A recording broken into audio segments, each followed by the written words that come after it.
Voilà donc des résultats au-delà de toutes les espérances. Le Burkina a reçu un soutien total à Paris. Au premier jour de la conférence des bailleurs du PNDS, des intentions de financement de plus de 8 000 milliards de francs CFA ont été enregistrées. C'est plus que les prévisions du gouvernement burkinabé qui espérait 5 000 milliards 800 millions de francs CFA. Reportage Moussa Ouedraogo Moumouni Soubega à Paris. Au terme de la première journée de la conférence consacrée au secteur public, les annonces de financement des partenaires se sont élevées provisoirement à plus de 8 000 milliards de francs CFA hors partenariat public-privé.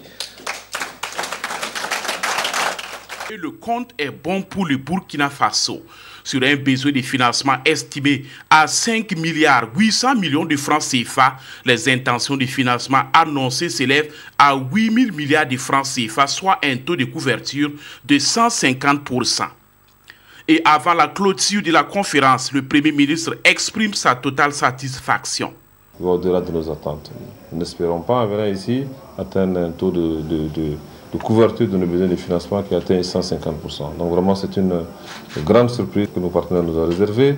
Mais ça aussi c'est l'expression de la crédibilité retrouvée du Burkina Faso. Le PNDS, c'est aussi 83 projets. Dans leur mise en œuvre, le gouvernement compte mettre l'accent sur deux questions: la lutte contre la pauvreté et le chômage des jeunes. Je voudrais donc demander à la jeunesse burkinabé de garder l'espérance. Et je pense qu'avec la mise en œuvre du plan national de développement économique et social, nous arriverons à faire reculer de manière très significative la pauvreté dans notre pays et surtout à opérer la transformation structurelle de notre pays. La conférence sur le financement du plan national de développement économique et social se poursuit ici au bord de la Seine. Les travaux de la dernière journée portent sur les opportunités d'investissement privé au Burkina Faso et le gouvernement espère bien recueillir d'autres annonces de la part du secteur privé.